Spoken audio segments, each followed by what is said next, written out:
Sir, ಇವತ್ತು ನಿರ್ಮಲಾ ಸೀತಾರಾಮನ್ ಅವರು budget ಅನ್ನ ಮಂಡನೆ ಮಾಡಿದ್ದಾರೆ. ಹೇಗೆ ನೋಡ್ತೀರಾ ಬಜೆಟ್? ಎಷ್ಟು ಸ್ಯಾಟಿಸ್ಫ್ಯಾಕ್ಟರಿ ಆಗಿದೆ ನಿಮಗೆ? ಒಂದ್ ಮಾತಲ್ಲಿ ಹೇಳ್ಬೋದು ಅಂದ್ರೆ, ವರ್ಲ್ಡ್ ಫಾಸ್ಟೆಸ್ಟ್ ಗ್ರೋಯಿಂಗ್ ಎಕಾನಮಿ ಅನ್ಲಿಕ್ಕೆ ಯಾವುದೇ ಅನುಮಾನಗಳಿಲ್ಲ. ತುಂಬಾ ಒಂದು ಒಳ್ಳೆ ರೀತಿಯಂತ ಫಿಸಿಕಲ್ ಡೆಫಿಸಿಟ್ ಕೂಡ ಕಂಟ್ರೋಲ್ ಮಾಡಿದ್ದಾರೆ. ಜಿಡಿಪಿ ಗ್ರೋತ್ ಕೂಡ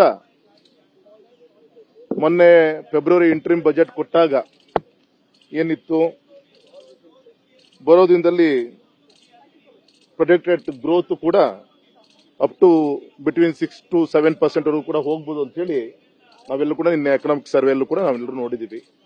ಒಂದು ಅತ್ಯಂತ ಆದ್ಯತೆ ಈ ಬಜೆಟ್ನಲ್ಲಿ ಯುವಕರಿಗೆ ಎಂಪ್ಲಾಯ್ಮೆಂಟ್ ಅನ್ನ ಕ್ರಿಯೇಟ್ ಮಾಡಲಿಕ್ಕೆ, ಸ್ಕಿಲ್ ಡೆವಲಪ್ ಮಾಡಲಿಕ್ಕೆ, ಮತ್ತೆ ಇಂಟರ್ನ್ಶಿಪ್ಗೋಸ್ಕರ ಸುಮಾರು 1 ಕೋಟಿ ಯುವಕರಿಗೆ ಸುಮಾರು 500 ಟಾಪ್ ಕಂಪನೀಸ್ಗಳಲ್ಲಿ ಅವರಿಗೆ ಇಂಟರ್ನ್ಶಿಪ್ ಕೊಡಲಿಕ್ಕೆ, ಈ ರೀತಿ ಇದಕ್ಕೆ ಆದ್ಯತೆಯನ್ನು ಕೊಟ್ಟಿರುವಂತಹ ವಿಚಾರ ಇರ್ಬೋದು.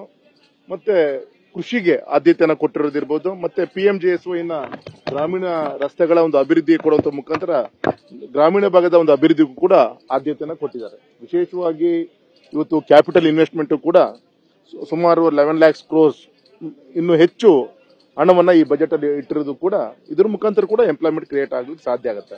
ಓವರಾಲ್ ಆಗಿ ಒಂದು ಭಾರತದ ಒಂದು ಆರ್ಥಿಕ ಶಿಸ್ತನ್ನ ಉಳಿಸಿಕೊಂಡು ಉದ್ಯೋಗ ಸೃಷ್ಟಿ ಮಾಡಿ ರೈತರಿಗೆ, ಬಡವರಿಗೆ, ವಿಶೇಷವಾಗಿ ವುಮೆನ್ ಎಂಟರ್ಪ್ರೈನರ್ಸ್ಗಳಿಗೆ ಆದ್ಯತೆಯನ್ನ ಕೊಡ್ಲಿಕ್ಕಿರ್ಬೋದು.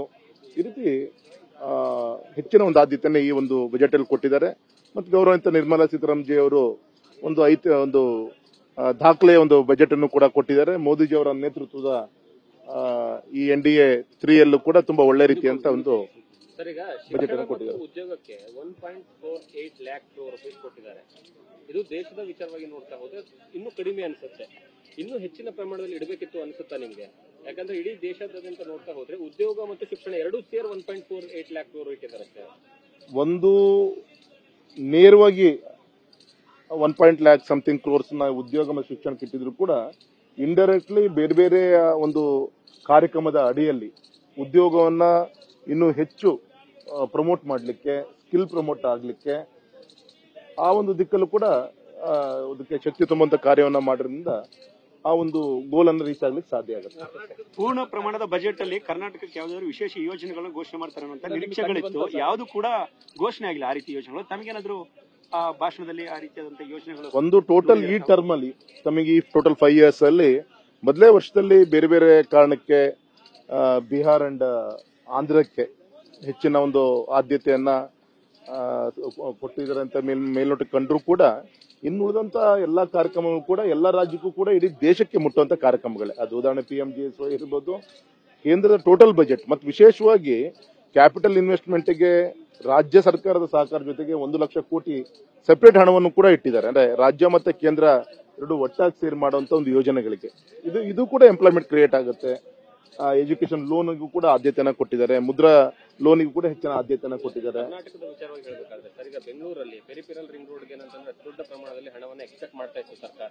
ಅದ್ರ ಜೊತೆಗೆ ಬಹಳಷ್ಟು ದೊಡ್ಡ ಅದು ಏನಂತಂದ್ರೆ ಪ್ರಾಬ್ಲಮ್ ಕ್ರಿಯೇಟ್ ಆಗ್ತಾ ಇದೆ ಜನರಿಗೆ.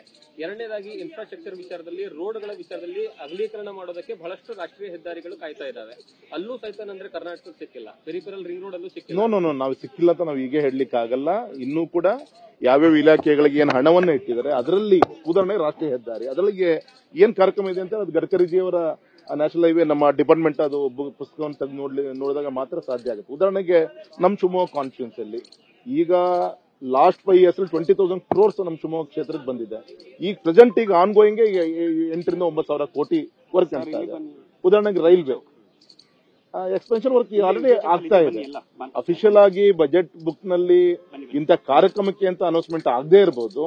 ಅದು ಟೋಟಲ್ ಇನ್ಫ್ರಾಸ್ಟ್ರಕ್ಚರ್ಗೆ, ಅದು ರೈಲ್ವೆ ಇರ್ಬೋದು, ಹೈವೇ ಇರ್ಬೋದು, ಏರ್ವೇಸ್ ಇರ್ಬೋದು, ಇದೆಲ್ಲದೂ ಕೂಡ ಇಂಡೈರೆಕ್ಟ್ಲಿ ಹೆಲ್ಪ್ ಆಗುತ್ತೆ ಅಲ್ವಾ? ಹಾಗಾಗಿ ರಾಜ್ಯಕ್ಕೆ ಅನುಕೂಲ. ಪರ್ಟಿಕ್ಯುಲರ್ ನೀವು ಹೇಳಿದಾಗೆ ಕರ್ನಾಟಕ ಇಂಥ ದೇವಸ್ಥಾನ, ಇಂಥ ರಸ್ತೆ ಅಂತ ಹೇಳಿ ಹೈಲೈಟ್ ಆಗದೆ ಇರಬಹುದು. ಆದರೆ ಓವರಾಲ್ ಆಗಿ ನಮ್ಮ ಕರ್ನಾಟಕವು ದೇಶಕ್ಕೆ ಲಾಭ ಆಗುತ್ತೆ, ನಮ್ಮ ರಾಜ್ಯಕ್ಕೂ ಕೂಡ ಹಾಗೆ ಆಗುತ್ತೆ. Thank you sir. News first ನಿರ್ಭೀತಿಯಿಂದ ನಿಮ್ಮ ಪರವಾಗಿ.